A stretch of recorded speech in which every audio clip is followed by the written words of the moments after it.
तव कथामृतम् तप्तजीवनम् कविभिरीडितम् कल्मषापहम्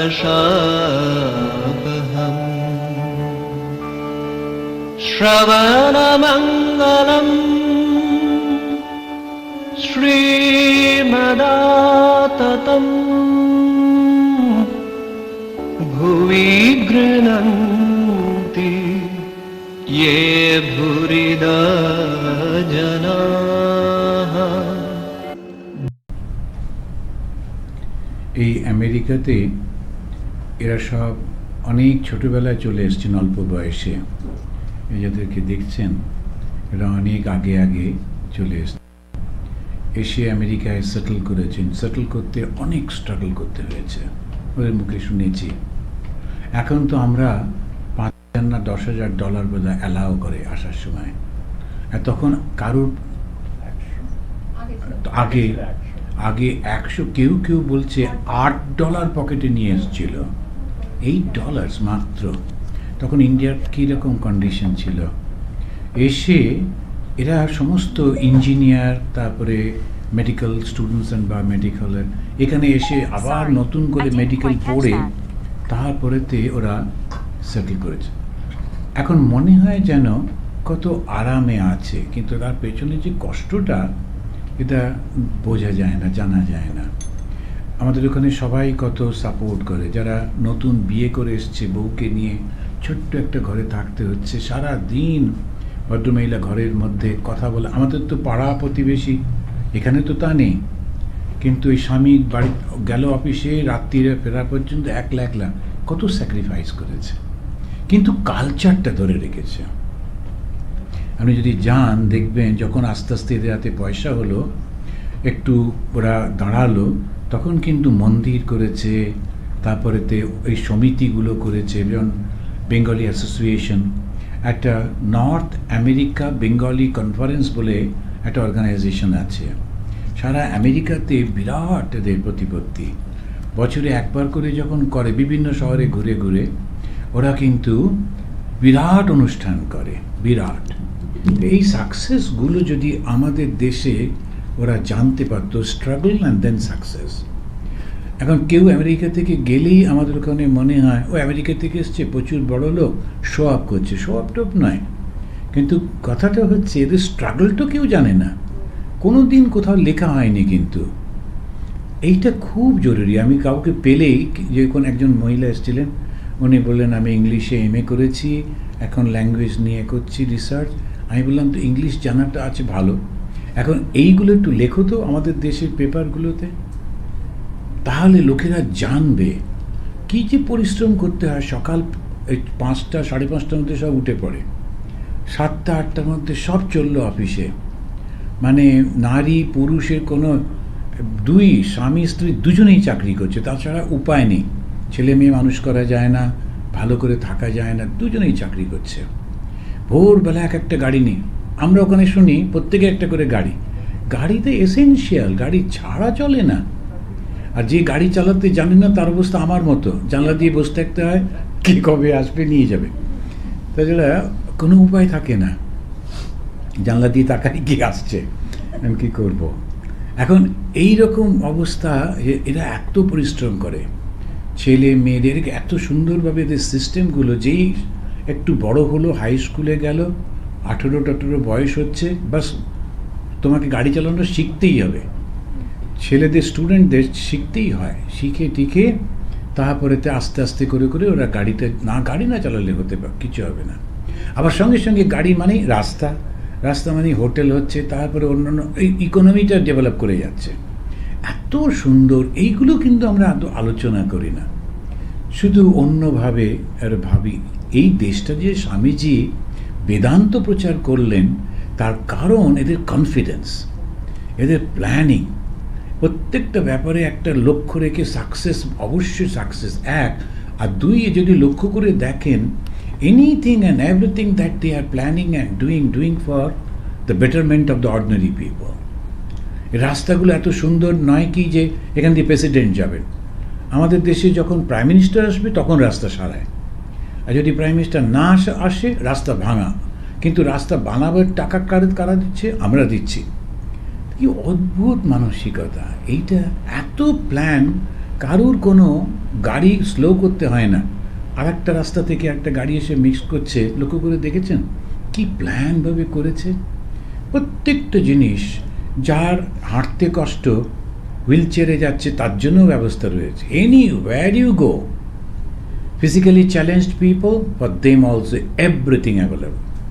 কখনো বলবে না যে এটা তুমি পারবে না। এই হচ্ছে আসল জিনিসটা। কখনো আমি কাউকে শুনিনি হার্ড ওয়ার্ডস ইউজ করছে। এখানে যারা ছোট থেকে বড় হয়েছেন তারা তো নয়, যারা দেশ থেকে এসে এখানেতে বড় হয়েছেন, ভেরি কাইন্ড, খুব নাইস ওয়ে এক্সপ্রেশনগুলো। আর আমেরিকায় যেটা খুব ভালো লাগে, নন আননন, চোখাচোখি হলেই একটু মিষ্টি করে হাসে, একটু নডিং করে। আমি লন্ডনে গেছিলাম, এখন এখানে একটু অভ্যেস হয়েছে। লন্ডনে গিয়ে হোটেলে ঢুকেই দুটো লোক এরকম করে তাকিয়ে আছে, তা আমি হাসলাম, ওরা আর ভুরুটা কোঁচকালো। আমি যে ও ভুল হয়ে গেছে, এটা লন্ডন, এখন এখানে আবার গোলমাল।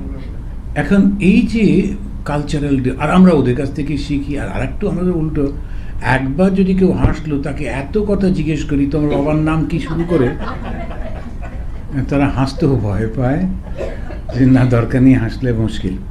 তখন এই জন্যে এই জিনিসগুলো সত্যি নোটিশ করার মতো, জানার মতো। স্বামীজি বলছেন এদের এই যে সেলফ কনফিডেন্স, এইটা স্বামীজিকে খুব খুব উনিকে উৎসাহিত, ওই জন্য উনি বেদান্ত এদের দেশে প্রচার করলেন। আর আমাদের দেশে তো বেদান্ত কোথায়? বেদান্ত পেটে ভাত নেই কোনো, সেই জন্য ওখানে রামকৃষ্ণ মিশন তৈরি করলেন।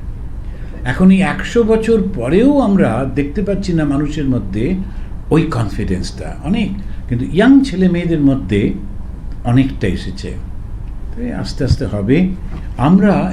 আমি এখানে আসি মাসে একবার করে, সাধারণত সেকেন্ড যে সানডেটা থাকে সেটাতে এসে এইখানে বসে একটু কথামৃত পাঠ করি বাংলাতে, কারণ বঙ্গভবন একটা সুযোগ আছে, সেখানে পড়ি। আমরা কথামৃত বিভিন্ন জায়গা থেকে নিয়ে এখানে পড়ি। তা আজকে খুলে দেখছি তো একজন ঠাকুরকে জিজ্ঞেস করছেন, একজন মানে যিনি কথামৃত রচনা করেছেন তিনি। আমি যে কথামৃতটা পাঠ করি ওটা পাবলিশ হয়েছে উদ্বোধন থেকে।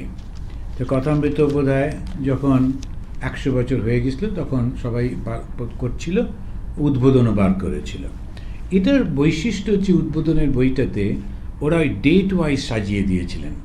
আপনারা হয়তো অনেকে জানেন যারা আমেরিকাতে, এখানে বা ইন্ডিয়াতে কেউ, যে স্বামী শান্ত রূপানন্দজি, উনি এই কাজটা করতেন। এই শান্ত রূপানন্দজি তখন উদ্বোধনে ছিলেন, এইটা করেছিলেন।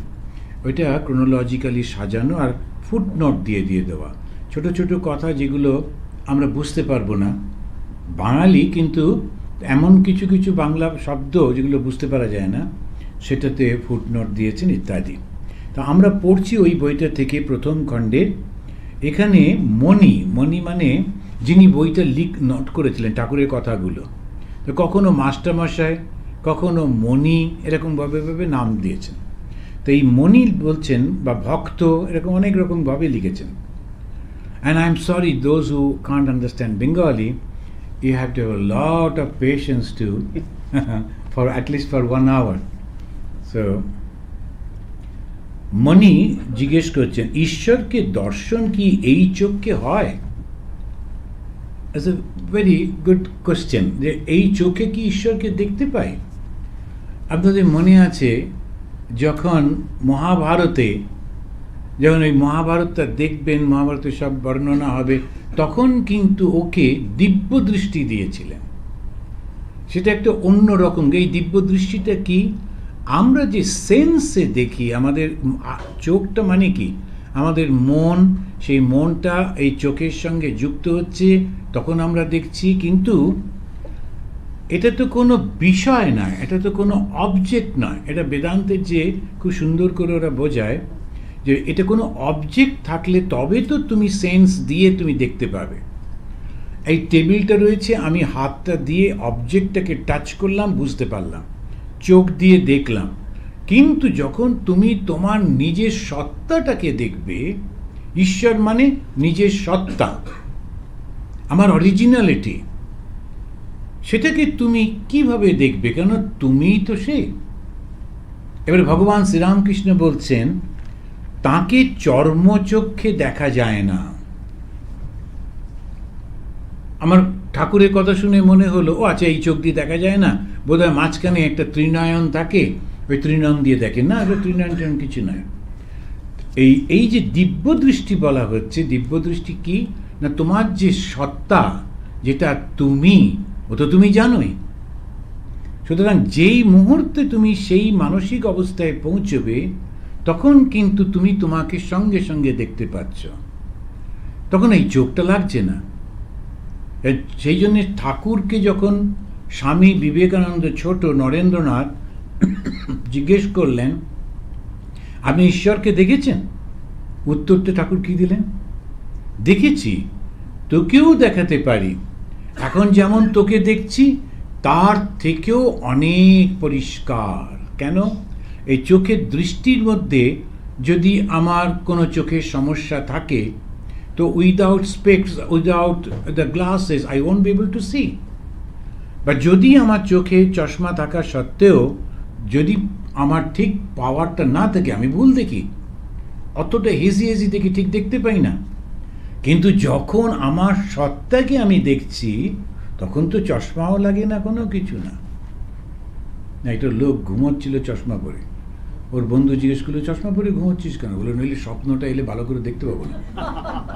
তা আমরা যদি ভগবানকে দেখার জন্য চট করে পকেট থেকে চশমা বার করি, তাহলে ভুল হয়ে যাবে। সেই জন্যই ঠাকুরের এই ছোট্ট কথা কিন্তু অত্যন্ত গুরুত্বপূর্ণ, তাকে চর্মচক্ষে দেখা যায় না। এরপরে বলছেন, সাধন করতে করতে একটি প্রেমের শরীর হয়, তার প্রেমের চক্ষু, প্রেমের কর্ণ। এটা ঠাকুরের এক্সপ্রেশন। সাধন করতে করতে মানে, সাধনটা কাকে বলে? সাধন করা, মা বলছেন, স্বামী শ্রীরামকৃষ্ণ বলেছেন, সাধনার কাকে বলে বাবা?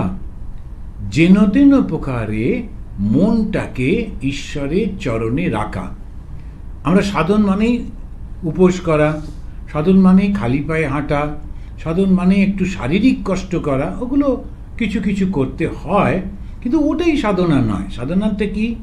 এই মনটাকে বিষয় থেকে তুলে নিয়ে সদা সর্বদা ঈশ্বরের মধ্যে রাখা। আজকে আমরা যখন একটা প্রোগ্রাম করলাম, আমাদের যেহেতু স্পিরিচুয়ালিটি, আমরা লোককে বললাম যে আমরা তোমাদেরকে ফিজিক্স অ্যান্ড মেটাফিজিক্স সম্পর্কে একজন বক্তৃতা করবেন। উনি এসে ওর মধ্যে বললেন, তার মধ্যে একটু স্বামীজির কথা বললেন, ঠাকুরের কথা বললেন। আর একজন এসে ওই স্বামীজি এবং সায়েন্সের, স্বামীজির কথার মধ্যে দিয়ে কতটা বললেন, কিন্তু স্বামীজি বলছেন। আমি যখন বলছি স্বামীজি সম্পর্কে একটু বললাম। গান যখন হচ্ছে, সব ভক্তিগীতি হচ্ছে, প্রত্যেকটার মধ্যে কিন্তু ওই বিষয়টা ধরা রয়েছে, ঈশ্বর। যখনই গান হচ্ছে, আমাদের মনটা সবটা ওর মধ্যে চলে যাচ্ছে। সেই জন্য বলছেন, যে কোনোভাবে মনটা যাতে ঈশ্বরেতে থাকে। ঈশ্বরটা কি? আমার সত্তা, ঈশ্বরটা আমার চৈতন্য। তো সেইটাতে যাতে মনটা থাকে, তাহলে কি হবে? বিষয়ে যতগুলো আছে, যেটা আমি চক্ষু, কর্ণ, নাসিকা, জিহ্বা, ত্বক দিয়ে অনুভব করি, ওটা অ্যাবসেন্ট। তখন বললেন প্রেমের চক্ষু, প্রেমের শরীর। প্রেম বলতে ডিভাইন। এখানে যেই প্রেম বলা হলো, এক ধরনের লোক ব্যাখ্যা করেন ওই রাধা, তারপরে একটা নানান রকমের, নাথিং লাইক দ্যাট। এটা হচ্ছে divine. And what is divine? That which is not of this world, সেটাই ডিভাইন। যেটা এই ওয়ার্ল্ডলি নয়, সেটাই ডিভাইন। এখন ওয়ার্ল্ডলি মানে কি? একটু একটু করে বেদান্তের মধ্যে যদি আপনারা যান, অস্তি ভাতি প্রিয়ম, এটা হচ্ছে সেই চৈতন্য। অস্তি, আছেন, আছেন, আছেন। ভাতি, সেটা নলেজ। আর প্রিয়ম, এটা ভালো লাগছে, ভালো লাগায়। তিনটেই আমাদের রয়েছে। আমরা কেউ মরতে চাই না। আমাদের জ্ঞানের খুব প্রয়োজন মনে করি সবসময়। আমরা মনে করি এটা জানবো ওটা জানবো। এই যে ট্যুরিজমটা কেন বলুন তো? ওই জ্ঞানের জন্যে। কিন্তু ওখানে কী আছে, এখানে কী আছে, ওটা কি এগুলো সব দেখতে যাই। তারপরে হচ্ছে আনন্দ। এই আনন্দটার জন্য অস্তি ভাতি প্রিয়ম, এই তিনটে হচ্ছে ঈশ্বরের। আর নাম রূপ, এই জগৎ মানে কি একটা নাম আর একটা রূপ। তা নাম আর রূপটা হচ্ছে এক্সটার্নাল। এই নাম আর রূপ থেকে যেই চলে গেলাম তখন কি এলো? অস্তি ভাতি প্রিয়া। তখন একটা আনন্দ হয় ভেতরে, আর সেই আনন্দটা বাইরের কোনো কিছুর প্রয়োজন হয় না। সেজন্য ঠাকুর বললেন প্রেমের শরীর। এই প্রেম মানে ওই আনন্দটা, এই প্রেম মানে ওই পবিত্রতা, ওই প্রেম মানে যেটা জগৎ ছাড়া যে অস্তিত্বটা, এইটা বলছেন। মণি আর একটু জিজ্ঞেস করছেন, তখন ঠাকুর বলছেন এই যে গোপীরা প্রেমোন্মত্ত হয়ে বলতে লাগলো আমি কৃষ্ণ। স্বামী বিবেকানন্দ বললেন what is religion? Religion is realisation. And that ধর্ম ধর্ম বলি আমরা, কিন্তু ধর্ম শুরু হয় কখন? যখন আমি বলতে পারবো আমি ঈশ্বর। ওই গোপীরা যখন বলল আমি কৃষ্ণ, ক্যান ইউ ইম্যাজিন?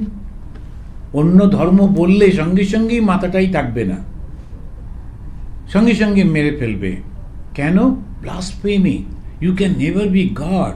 কিন্তু গোপীরা বেদান্তবাদী নয়, গোপীরা কমপ্লিটলি দ্বৈতবাদী। ওরা কৃষ্ণকে ভালোবাসে, কৃষ্ণকে ভালোবাসতে বাসতে বাসতে কৃষ্ণ ছাড়া কিছু নেই। তখনও বলছে আমি কৃষ্ণ। যখন আমরা ধ্যান করি, ধ্যানের গভীরতার মধ্যে যখন গুরুদেব যে দেবতাকে আমাকে দিয়েছেন, দেবীকে দিয়েছেন, ইষ্ট দেবতা বা দেবী, তাকে ধ্যান করতে করতে এক একটা সময় মাথা থেকে পা পর্যন্ত শুধু ওই ভগবানই রয়েছে, আমি কোথায়? এটা ভাবতে হয়। ভাবতে ভাবতে শুধু আমি যখন চিন্তা করছি আমি কৃষ্ণ বা আমি শ্রীরামকৃষ্ণ, আমি দেখছি আমার শরীর নেই, শুধু ঠাকুরই বসে আছেন। ওইটাকেই হচ্ছে ঠিক ঠিক রিয়ালাইজেশন। ধ্যান মানে ট্রান্সফর্মড হয়ে যাওয়া। কিসে ট্রান্সফর্ম হচ্ছি? কমপ্লিটলি চেঞ্জ হয়ে যাচ্ছি। যে অবজেক্টের ওপর কনসেন্ট্রেট করছি, যখন অবজেক্টের ওপর কনসেন্ট্রেট করতে করতে আমি ওইটা হয়ে যাচ্ছি। তা শ্রীরামকৃষ্ণ বলছেন যে যখন খুব ভালো তখন আবার আমি এইটা বোধ হয়, তিনি আমি এইটা বোধ হয়। মাতালের নেশা বেশি হলে বলে আমি কালী। মাতালের মানে উনি এটা বললেন চট করে মনে থাকবে বলে, এটা ঠাকুরের একটা স্পেশালিটি। কিছু একটা ভীষণ হাই একটা কথা বললেন বলে টক করে ওটাকে এমন সাধারণভাবে বলেন যে মনে হয় হতো একটা কোনো মাতাল সে বলছে আমি কালী। কিন্তু গোপীরা প্রেমোন্মত্ত হয়ে বলছে আমি কৃষ্ণ। ভগবান শ্রীরামকৃষ্ণ তিনি পুজো করতে করতে, সাধারণ পূজারী, 8 টাকা মাইনে, দক্ষিণেশ্বরে পুজো করতে করতে তিনি কালী। ওই ঠিক ঠিক পূজা, ওই ঠিক ঠিক ধর্ম। আর সেই জন্যে ধর্ম মানে তাকে জানা নিজের মতো। তাকে রাত দিন চিন্তা করলে তাকে চারিদিকে দেখা যায়। যেমন প্রদীপের শিখার দিকে এক দৃষ্টি চেয়ে থাকলে খানিকক্ষণ পর চারিদিকে শিখাময় হয়ে যায়। এটা আমাদের প্রত্যেকেরই, আমরা যদি একটা আলোর দিকে তাকিয়ে থাকি তখন চতুর্দিকে ওইটাই দেখি। যে মনটা সারাক্ষণ ঈশ্বরের পাদপদ্মে রেখেছে, আস্তে আস্তে কিন্তু সেই ঈশ্বরময় হয়ে যাচ্ছে। মনি ভাবিতেছেন যে সে শিখা তো সত্যকার শিখা নয়।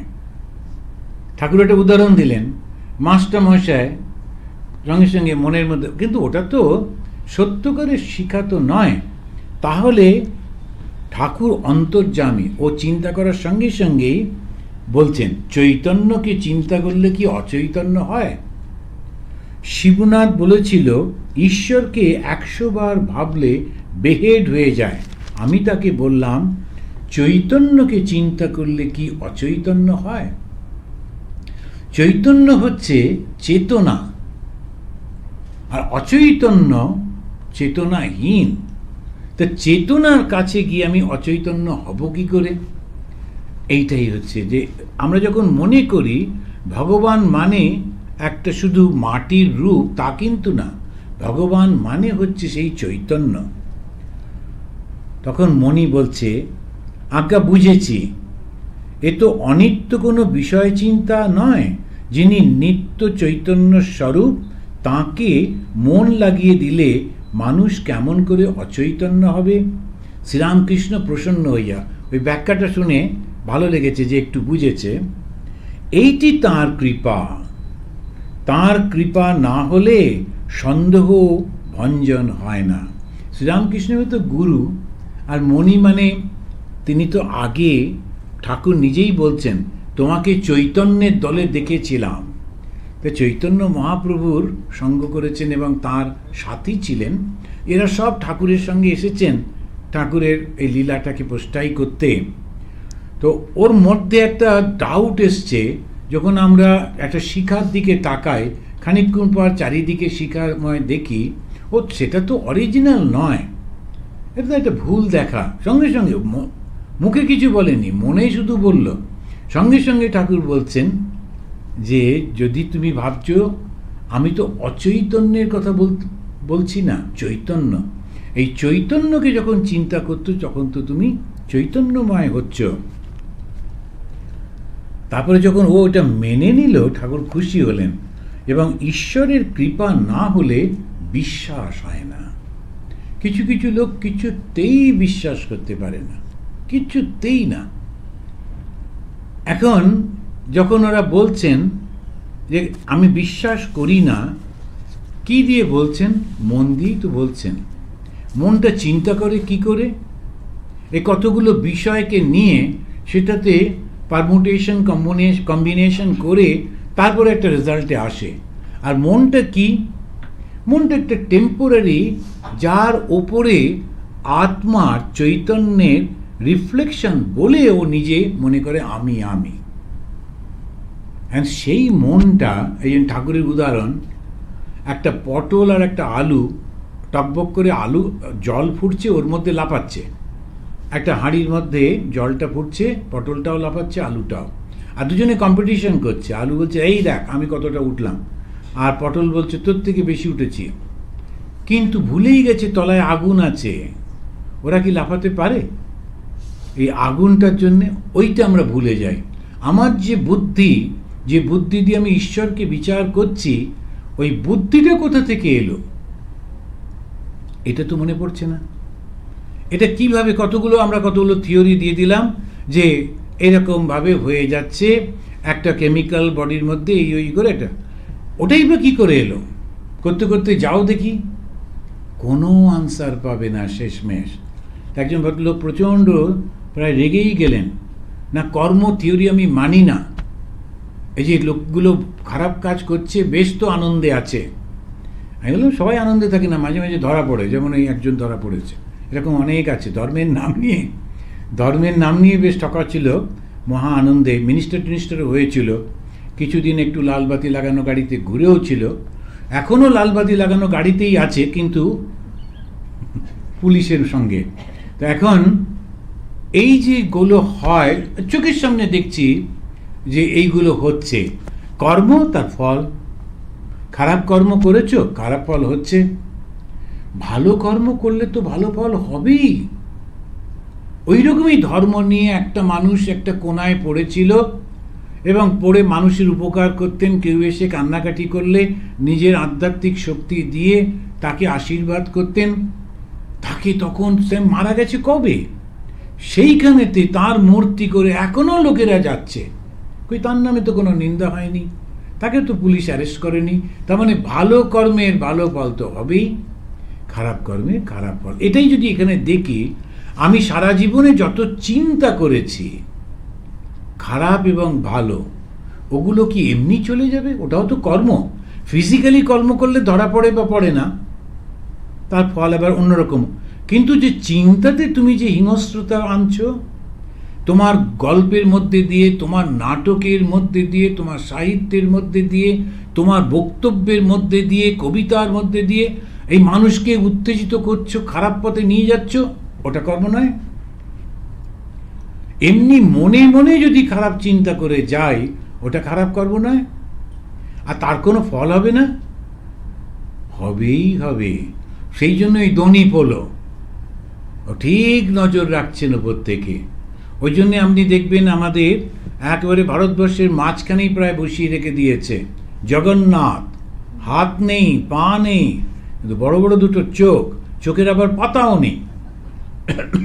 যে একবার পাতাটা ফেললো আর টুক করে একটা খারাপ কাজ করে নিলাম, ওটা হবে না। উইদাউট সেই আইলিড দ্য জগন্নাথ কনস্ট্যান্টলি লক্ষ্য করে যাচ্ছেন। বিচার তো হবেই। তো আমরা যখন কেউ ভালো পাচ্ছি মানে কিছু ভালো আমি করেছিলাম, আর যেই করবার পর তখন আর মনে থাকে না, তখন আবার অহংকারে মত্ত হয়ে খারাপ করতে থাকি, আবার তার নিচে চলে যায়। এইটাই হচ্ছে ফল। তার কৃপা হলে আর ভয় নাই। এবার ঠাকুর বলছেন, বাপের হাত ধরে গেলেও বরং ছেলে পড়তে পারে, কিন্তু ছেলের হাত যদি বাপ ধরে আর ভয় নাই। তিনি কৃপা করে যদি সন্দেহ ভঞ্জন করেন, তখন দেখা দেন আর কষ্ট নাই। তবে তাকে পাবার জন্য খুব ব্যাকুল হয়ে ডাকতে হয়। ডাকতে ডাকতে সাধনা করতে করতে তবে কৃপা হয়। ছেলে অনেক দৌড়াদৌড়ি করছে দেখে মার দয়া হয়। মা লুকিয়েছিল, এসে দেখা দেন। এত সুন্দর করে এই উদাহরণটা দিচ্ছেন। মণি ভাবিতেছেন তিনি দৌড়াদৌড়ি করান কেন? দেখা দিলেই তো হয়, দৌড়াবার কি দরকার? ঠাকুর অমনি বলিতেছেন। মণি কিন্তু ভাবছে, মাস্টারমশাই ওই প্রশ্নগুলো করছেন না, উনি একটু শাই টাইপের লোক ছিলেন। কিন্তু যেই মুহূর্তে উনি চিন্তা করছেন, সঙ্গে সঙ্গে কিন্তু ঠাকুর উত্তর দিচ্ছেন। অমনি ঠাকুর বলতেছেন, তার ইচ্ছা যে খানিক দৌড়াদৌড়ি হয়, তবে আমোদ হয়। তিনি লীলার এই সংসার রচনা করেছেন, এরই নাম মহামায়া। তাই সেই শক্তিরূপিণী মার শরণাগত হতে হয়। মায়া পাশে বেঁধে ফেলেছে, এই পাশ ছেদন করতে পারলে তবেই ঈশ্বর দর্শন হতে পারে। এই যে ঠাকুর চিন্তা করছে, আর সঙ্গে সঙ্গে ঠাকুর জানতে পারছেন আমাদের যিনি দর্শন গুরু ছিলেন, বেলুড় মঠের 10th প্রেসিডেন্ট, তো তার সম্পর্কে, তার যখন শরীরটা চলে গেল, যখন বেলুড় মঠে দাহ করা হচ্ছে, তো আমি ওনার শিষ্য, মনটা খুব খারাপ। আমি গিয়ে বেলুড় মঠে যে ঘরে উনি থাকতেন, সেই ঘরের সামনে বসে আছি, দরজার সামনে বসে আছি বারান্দাতে। তো যেখানে দাহ হচ্ছে ওখানে হাজার হাজার লোক। আমি ওখানে যাইনি, দেখতে খারাপ লাগছে। তা আমি ওখানে বসে মহারাজের চিন্তা করছি যে এই চেয়ারে মহারাজ বসতেন, এইখানে আমরা এরকম আসতাম, এইখানে ইত্যাদি। তার একজন সাধু এসে পাশে বসলেন, বসে বলছেন, জানো তো এই যার এখন শরীরটা চলে যাচ্ছে, আর একটু পরে আর কিছু থাকবে না। ওনার কিন্তু অসাধারণ শক্তি ছিল। আমার একদম কথা শুনতে বা বলতে ইচ্ছা করছে না, কিন্তু কি বলবো, উনি বলছেন, একটু সিনিয়র। উনি বলছেন, আমি একটা সময় ঠিক করেছিলাম এই সঙ্গ ত্যাগ করে চলে যাব, কেননা আমার সঙ্গে যারা সঙ্ঘ পরিচালক, তাদের সঙ্গে মনের মিল হচ্ছিল না। তাই ঠিক করেছিলাম ছেড়ে চলে যাব। কিন্তু আমার গুরু তো ইনি, আর এনাকে প্রণাম না করে আমি চলে যাই কি করে? তখন আর এলে যেই প্রণাম করবেন, সঙ্গে সঙ্গে জিজ্ঞেস করছেন, তুই কোথায় যাচ্ছ আর কেন যাচ্ছ? তো ন্যাচারালি বলতে হবে যে মহারাজ আমি চলে যাচ্ছি, আর সঙ্গে থাকবো না। গুরুকে মিথ্যে বলতে পারবো না। তাই ঠিক করলাম যে মহারাজ যখন দিল্লি যাবেন, আর 2-3 দিনের মধ্যে দিল্লি যাবেন, তখন এয়ারপোর্টে গিয়ে প্রণাম করব। আর যখনই উনি দিল্লিতে বা কোনো জায়গায় যেতেন, প্রচুর ভক্তরা এয়ারপোর্টে চলে আসতো। কেন কি, বেলুড় মঠেতে পায়ে হাত দিয়ে প্রণাম করতে দেয় না, তো ওখানেতে গেলে পায়ে ছুঁয়ে প্রণাম করতে পারে। উনি যেই সিকিউরিটি চেকিংয়ে ঢোকার আগে টুকটাক সব করে। তো অনেক ভক্তরা, ওদের মধ্যে আমিও টুক করে ওনাকে প্রণাম করে চলে যাব, উনি বুঝতে পারবেন না। আমারও গুরু প্রণাম হয়ে গেল। এইবারে উনি বলছেন, ওই হুড়োহুড়ির মধ্যে, এটা কিন্তু আমাদের ইন্ডিয়ান সব ভক্ত, এই যাকে পাচ্ছে ধাক্কা দিয়ে মহারাজ পড়ে যান যান, কিন্তু তাকে প্রণামটা করে নিতে হবে। সুতরাং ধাক্কাধাক্কি করছে, করছে, ওর মধ্যেই সাধু গিয়ে যেই মুহূর্তে ওনার চরণে ও হাত দুটি দিয়েছে, সঙ্গে সঙ্গে মানে ওকে ছোঁয়ার সঙ্গে অতগুলো লোক ছুটছিল, এর মধ্যে যেই ও ছুঁয়েছে সঙ্গে সঙ্গে উনি বলতে শুরু করেছেন যে বাড়িতে থাকলে, ওটা একটু ঘুরিয়ে বলছেন যাতে লোকেরা বুঝতে না পারে, যে পরিবারের মধ্যে বড় হলে, যেখানে থাকলে সব শিখলে, সেখানে যদি বড় দাদা কাকারা একটু বকে, বাড়ি ছেড়ে চলে যাব, এই বুদ্ধি হয়েছে, এই শিক্ষা হলো। অন্যরা ভাবছে মহারাজ হঠাৎ কি বলছেন, কার বাড়ি কে দাদা, কিন্তু ও তো পায়ে হাত দিয়ে ছুঁয়ে আর উঠতে পারছে না, ও তো বুঝতে পারছে সব কথাগুলো আমার জন্যই বলছে। কিরকম ভাবে তোর বলছে, আমি বলছি ফিরে যাও, যেখানে আছো ওখানেই থাকো, যতদিন না আমি ফিরি একদম নড়বে না, কোনো জায়গায় যাবে না। এখন ও ফিরে গেল বেলুড় মাঠে। এখন অন্যরা তো, আর উনি বললেন আমি মুখটা এমন করলাম, আমিও বুঝতে পারিনি, এরকম দেখালাম, কিন্তু আমি জানি ওটা আদেশটা আমারই জন্যে। তা আমি ফিরে গেলাম, গিয়ে বেলুড় মাঠে থাকলাম। আস্তে আস্তে 1 মাস তো একটু লম্বা টাইম। এবারে যাদের সঙ্গে একটু ঝগড়া হচ্ছিল, একসঙ্গে বসে খেতেই হচ্ছে, তাদের কাছাকাছি সকাল বিকেল দেখা হচ্ছে, করতে করতে করতে আবার সব কিছু ঠিকঠাক হয়ে গেল। ওরাও একটু কাম ডাউন করলেন, আমিও কাম ডাউন করলাম, সব ঠিক হয়ে গেল। 1 মাস পরে যখন মহারাজকে গিয়ে প্রণাম করলাম, সঙ্গে সঙ্গে মহারাজ বলছেন সব ঠিক হয়ে গেছে, বলে হ্যাঁ এবার যাও। বুঝলেন, এই যদি সেই সময় এই রকম গুরু না পেতাম, আমি এই সঙ্গ থেকে বিচ্ছিন্ন হয়ে যেতাম। সারা জীবন সন্ন্যাসী থাকাটা তো এক জিনিস, কিন্তু এই যে শ্রীরামকৃষ্ণের সঙ্গের মধ্যে থাকা, ওটা আর একটা জিনিস। এই ঠাকুর কিরকম মনের কথা বুঝতে পারছেন, পারবেনই তো পারবেন, ডাউট করার কিছু কারণ নেই। আমাদের জেনারেশনে আমরা দেখছি এই রকম সব জানতে পাচ্ছেন। তা তিনি বলছেন যে এটা তার লীলা, সেই জন্য এই শক্তিরূপিণী মার শরণাগত হতে হয়। মায়া পাশে বেঁধে ফেলেছে, এই পাশ ছেদন করতে পারলে তবেই ঈশ্বর দর্শন হতে পারে। এই যে মায়াটা হচ্ছে ঈশ্বরেরই একটা শক্তি। সেই শক্তিটা আমাদেরকে কিরমভাবে বেঁধে ফেলে, একটা মিথ্যা স্বপ্ন দেখায়, আর আমি সেই স্বপ্নটা বিশ্বাস করে ওইটা পাওয়ার জন্য ছুটতে থাকি। আর ছুটে ছুটে ক্লান্ত হই, নিজের উপর বিরক্ত হলেও স্বপ্নটা ত্যাগ করি না। কিন্তু আস্তে আস্তে যখন অভিজ্ঞতা হয় তখন বুঝতে পারি। এই যে মিরাজগুলো দেখি, আমি তো সৃষ্টি করছি, আমার খুব জলতেষ্টা পেয়েছে, এইবারে আমি তাকিয়ে দেখলাম যে মরুভূমির উপরে কীরকম টলটল করছে পুকুর, চারপাশে কত খেজুরের গাছ, লোকজন, উট, একদম সব দেখলাম যেমন থাকার কথা। কে দেখলো? আমি। কিভাবে দেখলাম? কল্পনা দিয়ে। কোথায়? যেখানে কিচ্ছু নেই। এইটাকেই বলছে মায়া। আমরাও কিন্তু ঠিক সেই রকম ভাবে দেখি। আপনাদের মানে মাঝে মাঝে এরকম তো হয়, আমরা খুব অল্প বয়স, 23-24 বছর বয়স, আমরা গেছি একটা হসপিটালে। এই আবার শান্তরূপানন্দজি, উনি তখন অদ্বৈত আশ্রমে থাকতেন, ওনার একটা দাঁতের ব্যথা হয়েছে। উনি বলেন এই আমার দাঁতের ব্যথা, দুজন দুপাশ থেকে ধরে নিয়ে চলো। তো আমরা বললাম আচ্ছা ঠিক আছে। তো এমনি মজা করতেন। তো আমরা দুজন ব্রহ্মচারী ওনার সঙ্গে গেলাম, একটা ট্যাক্সি করে যাওয়া হলো, সেবা প্রতিষ্ঠানে বসে আছি। তারপরে দাঁতের ডাক্তারের কাছে, ওখানে একটা অসাধারণ সুন্দরী একটা অল্প বয়সী মহিলা বসে, ওর মোটামুটি ওইরকমই বয়স হবে, 22, 23, 24 এরকম বয়স। কি গায়ের রং আর কি সুন্দর দেখতে। তো আমি অন্যদিকে তাকিয়ে বসে, আমি জানি মহারাজকে যদি কোনোভাবে ওইদিকে দৃষ্টি যায় তাহলে এসে আশ্রমে এসে খুব পেটাবেন, সেই জন্যে চুপ করে অন্যদিকে তাকিয়ে বসে আছি। দেয়ালে নানান রকম সব ওদের থাকে না, এই যে তাকিয়ে আছে। ওই ব্রহ্মচারী পাশে বসে, এখন একটা সৌন্দর্য তো তাকিয়েছেন। তো মহারাজ আর চোখে ঠিক দেখেছেন। তারপরে বলছেন, ওখানে খানিকক্ষণ পরে বলছেন, আমি তোমাকে আর একটা জিনিস দেখাবো। সেটা কি? ও তো দাঁত দেখাতে এসছে, ওই মহিলা, ওই ডাক্তারের কাছে। তো ডাক্তারকে বলছে আমরা একটু ভেতরে যাব, কিরমভাবে পরীক্ষা করেন একটু দেখি।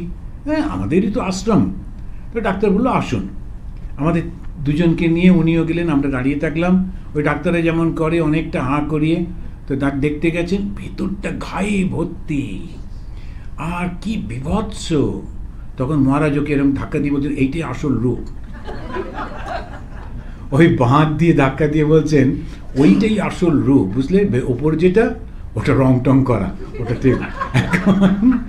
এখন এইভাবেতে যারা সিনিয়ররা ওইভাবে শেখাচ্ছেন, কারণ অল্প বয়সে ওই যে মায়া, ওই মায়াটা থেকে বেরোবার জন্যে গুরু দরকার। ঠিক ঠিক বলে দেন, দেখিয়ে দেন, আর নইলে কিন্তু ভীষণ ফাঁদে পড়ে যাবে। আর ওই যে কষ্ট কষ্ট কষ্ট কষ্ট চলতে থাকে, সেজন্য এই যে মায়াটাকে, এই আসছেন মহামায়া কিছুদিন পরেই দুর্গা পুজো। তো শ্রীরামকৃষ্ণ বলছেন তার কৃপা পেতে গেলে আদ্যাশক্তি রূপিণী তাকে প্রসন্ন করতে হয়।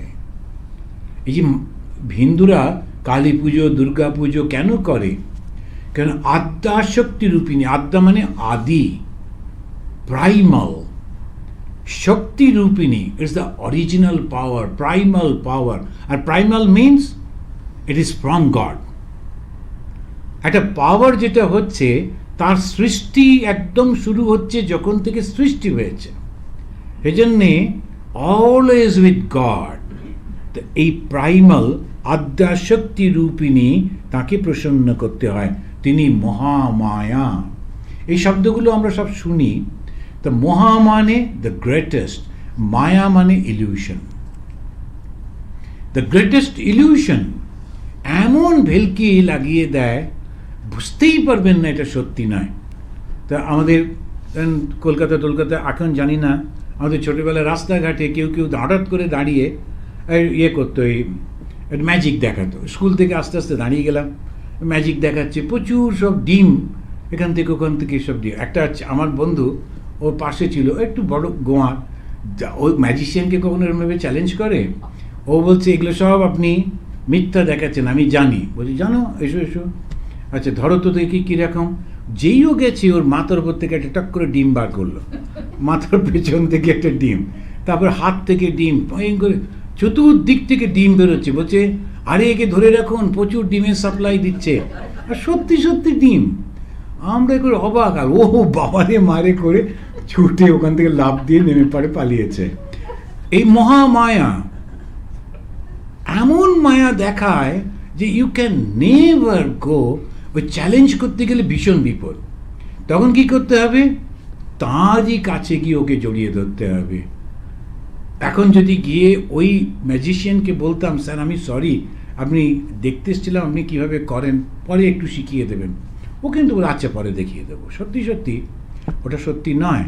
তো এখন সেই জিনিসটায় একটাও অরিজিনাল ডিম নয়, সব প্লাস্টিকের, খুব নরম টাইপের, সব এখানে লাগানো রয়েছে, এরকম করে হাত দিচ্ছে আর ওগুলো বেরিয়ে আসছে, দেখতে ডিমের মতো, একদম ডিমের সে, কিন্তু অরিজিনাল ডিম নয়।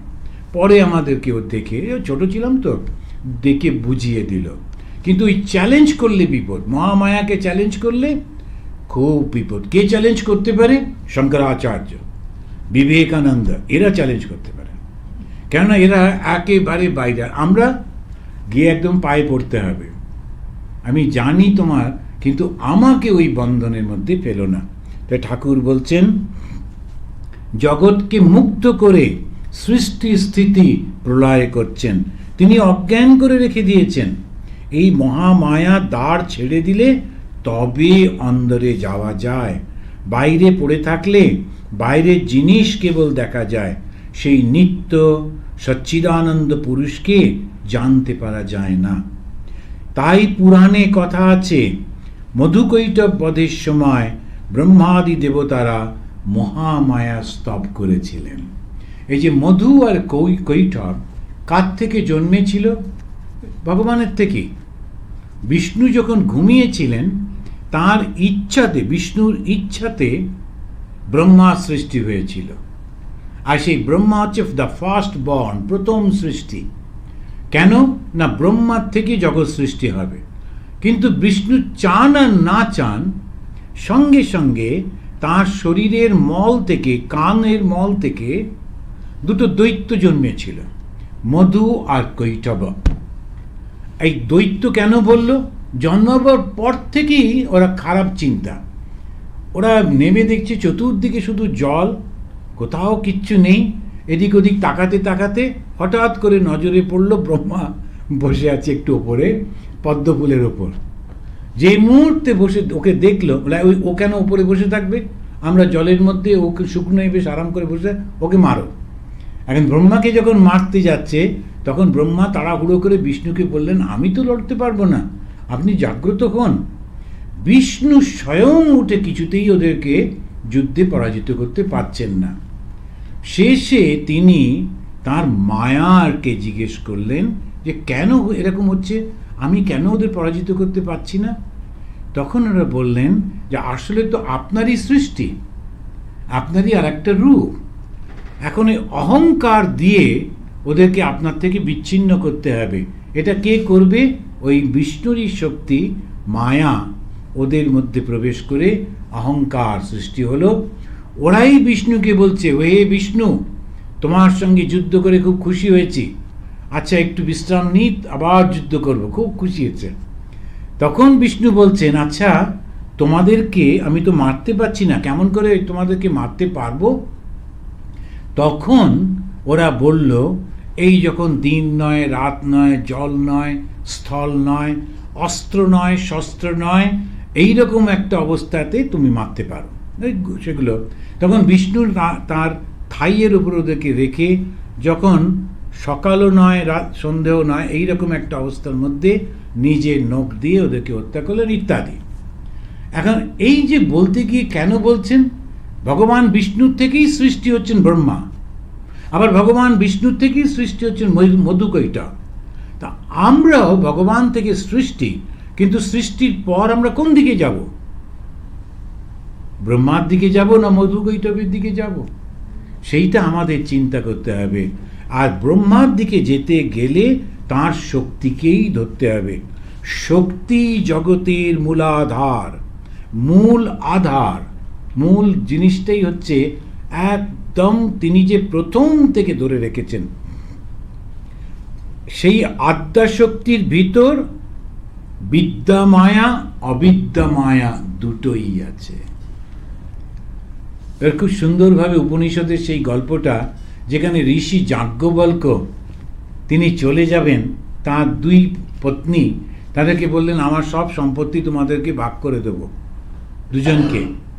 একজন খুব খুশি যে আচ্ছা আপনি চলে যাবেন, না একটু মন খারাপ হবে, তা জাগে যাক,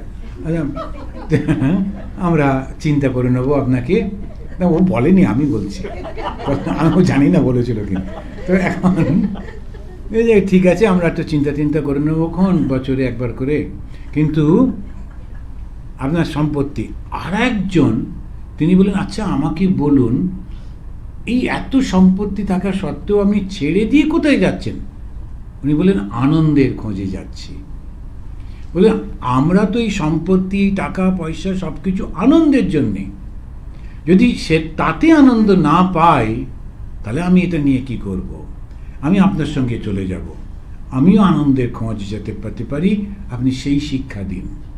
বিদ্যা অবিদ্যা, দুজন পত্নী, এই যে গল্পগুলো, সেই জন্য আজকেই ওই ভদ্রমহিলাকে বলছিলাম যে রিলিজিয়ন একটা কতগুলো রিচুয়াল, এই যেমন একটু আলো ঘোরানো হলো, এটা তারপরেতে হচ্ছে মরালিটি, সত্য বলিবে, কাউকে আঘাত করিবে না ইত্যাদি। তারপরেই হচ্ছে এই মরালিটির পরেই তখন একটা গল্পগুলো, সত্যগুলো, সেইগুলো গল্পের আকারে দেয়। মাইথোলজিটাকে শুধু গল্প আকারে দেখলে হবে না, ব্যাখ্যা করবার জন্যে ফিলোসফি, অ্যান্ড সেই ফিলোসফির পরে আসছে স্পিরিচুয়ালিটি। যখন এই সমস্তটার পরে, যখন ওই সত্যটা, ওই জ্ঞানটা আমার জীবনে ওতপ্রোতভাবে রয়েছে, তখন তাকে বলে স্পিরিচুয়ালিটি। তো সেইটা উনি বলছেন, এর শুরু হচ্ছে আমাদের ওই অবিদ্যার থেকে বেরিয়ে আসতে হবে, একটা বিদ্যা আর একটা অবিদ্যা। অবিদ্যা মুগ্ধ করে রাখে। অবিদ্যা মানে কি? যেটা কাম ও কাঞ্চন। কাম মানে বাসনা, বাসনা পূরণ করবার জন্য অর্থ কাম ও কাঞ্চন, সেজন্য মুগ্ধ করে রাখে। আর বিদ্যা মানে তাতে ভক্তি হয়, দয়া হয়, জ্ঞান হয়, প্রেম হয়, ঈশ্বরের পথে লয়ে যায়। দুটোই ঈশ্বরের শক্তি, একটা ব্রহ্মা আর একটা হচ্ছে মধুকৈটব, দুটোই ঈশ্বরের, কিন্তু একটা বন্ধন করে করে কষ্ট দেয় আর একটা মুক্তি দেয়। আমাদের এখানেতে যেই তো কিছুদিন পরেই দুর্গাপুজো আসছে, সেখানে আমরা তো চণ্ডী পাঠ করি। সেই চণ্ডীতে একটা খুব সুন্দর শ্লোক আছে, ত্বং বৈষ্ণবী শক্তিমনন্ত বীর্যা বিশ্বস্য বীজম পরমাসি মায়া সম্মোহিতম দেবী সমস্তমেতৎ ত্বং বৈ প্রসন্না ভুবি মুক্তি হেতু। যে তুমি হচ্ছে বৈষ্ণবী শক্তি, বিষ্ণুর শক্তি। এখন বৈষ্ণবী শক্তি, বিষ্ণু মানে কি? যারা বৈষ্ণব তারা বলবে এই দেখো জগতে বিষ্ণু ছাড়া আর কেউ নেই। ভুল। বিষ্ণু মানে হচ্ছে যিনি সর্বব্যাপী, বিস্তারিত বিষ্ণু, যিনি সর্বব্যাপী বিস্তারিত, তিনি হচ্ছেন বিষ্ণু। এই বিষ্ণু মানে 4 হাত, শঙ্খচক্র গদাপদ্ম, ওটা নয়, সর্বব্যাপী। তার শক্তি, as the power of that consciousness, ত্বম বৈষ্ণবী শক্তিম অনন্ত বীর্যা, তোমার শক্তির কোনো লিমিট নেই। এইবারে বলছেন বিশ্বস্য বীজম, বিশ্ব যে সৃষ্টি হচ্ছে, জগৎ যে সৃষ্টি হচ্ছে, তার মূল তুমি। পরমাসি মায়া, তুমি পরম মায়া। কি করো তুমি? সম্মোহিতম দেবী সমস্তমেতৎ, তুমি সব কিছুকে মুগ্ধ করে রেখে দাও। ত্বং বৈ প্রসন্না ভুবি মুক্তি হেতু, সেই জন্য তুমি প্রসন্ন না হলে আর মুক্তি পাবার কোনো উপায় নেই। ঠাকুর সেই জন্যে, ঠাকুর শ্রী বিষ্ণু স্বয়ং, ঠাকুরের শক্তি হচ্ছেন মা শারদামণি, কিন্তু তিনি মহামায়া নন, তিনি মা। ঠাকুর শ্রীরামকৃষ্ণ ওর মধ্যে মাতৃশক্তিটাকে জাগ্রত করলেন। আর সেই জন্যে শ্রী মা পরবর্তীকা, ঠাকুর ভীষণ চালাক। ঠাকুর ওর সামনেই, মা তো কিছুতেই শক্তিটা খুলবেন না, ঠাকুর ওর সামনেই ওনার সঙ্গে যা ওনার শিষ্যরা এসছিল তাদেরকে বললেন রাত্রিরে একটা করে রুটি খাবে আর বাস না খেয়ে থাকবে, রাত্রি 2টোর সময় উঠে ধ্যান করতে হবে। কিন্তু এত সব শক্তিশালী ওরা। আগেকার দিনে বাঙালিরা ভীষণ কুস্তি করতো, দন বৈঠক করতো, খুব শরীরচর্চা করতো। ওই রকম সব 18, 20, 22 বছর বয়স, একটা রুটিতে হয়, এক মুহূর্তে খাওয়া হয়ে গেল। তারপরে ওরা বসে থাকতো, মা কী করবেন, একটু একটু করে দিতেন, তরকারি দিতেন, ভালো করে খেত, খেতে ঘুমিয়ে পড়লো। এবারে তো উঠতে পারছে না সকালবেলায়। তখন ঠাকুর বলেন, কিভাবে তুমি ঘুম থেকে উঠছো না কেন? বলেন কালকে একটু বেশি খাওয়া হয়ে গেল। কেন তুমি বেশি খেয়েছো? ও দোষ দিল মাকে, মা দিয়ে দিয়েছেন। ঠাকুর গেলেন মার কাছে, তুমি কেন ওদেরকে বেশি খেতে দাও? ইচ্ছা করে, সমস্তটাই নাটক।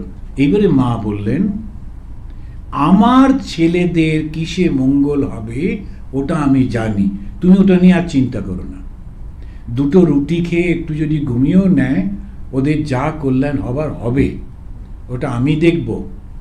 ঠাকুর নিশ্চিন্ত। আর একটা কথা বলেন, এই যে মহামায়া যিনি বন্ধন করেন, তাকেই মাতৃশক্তিতে পরিবর্তন করে দিলেন। একজন মহিলা কাঁদতে কাঁদতে এসে বললেন, আমার স্বামী কিছুতেই বাড়ি থাকে না, সবার সঙ্গে ঝগড়াঝাঁটি করে, এত মদ খায়, এত ভালো ভালো বংশের লোক, কিন্তু লোকেরা নাম দিয়েছে দানা কালী, মানে দৈত্য দানবদের মতো। ওর নাম কালী প্রসন্ন বোধহয় ছিল, আমি যদি কালীপদ, কালীপদ মানে কালীর চরণ, হয়ে গেল দানা কালী।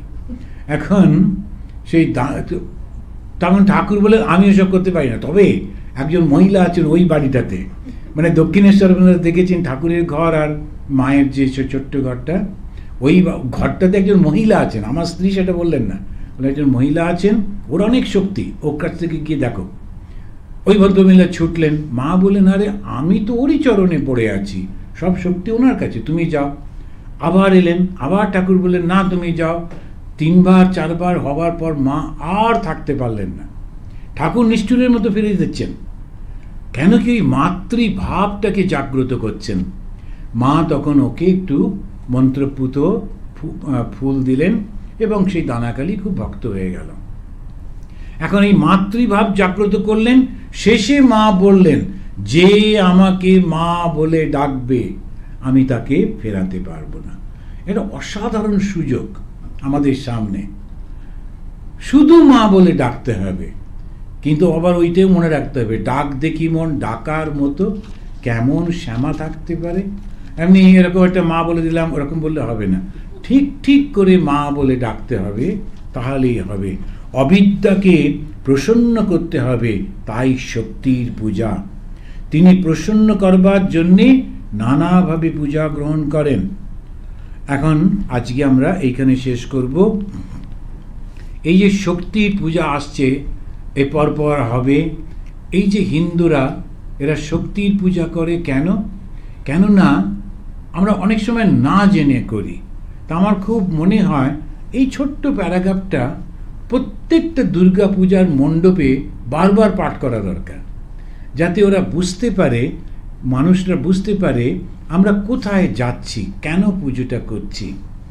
তো আপনাদের কল্যাণ হোক। আমরা এই প্রণাম মন্ত্রটা পাঠ করে শেষ করব। আপনারা আমার সঙ্গে সঙ্গে করুন।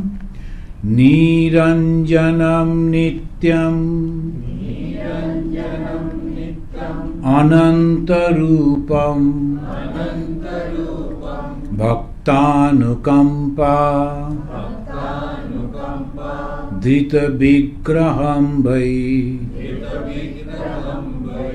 ঈশাবতারম পরমেশমিদ্যম তম রামকৃষ্ণম শিরসা নমামঃ। ওম শান্তি শান্তি।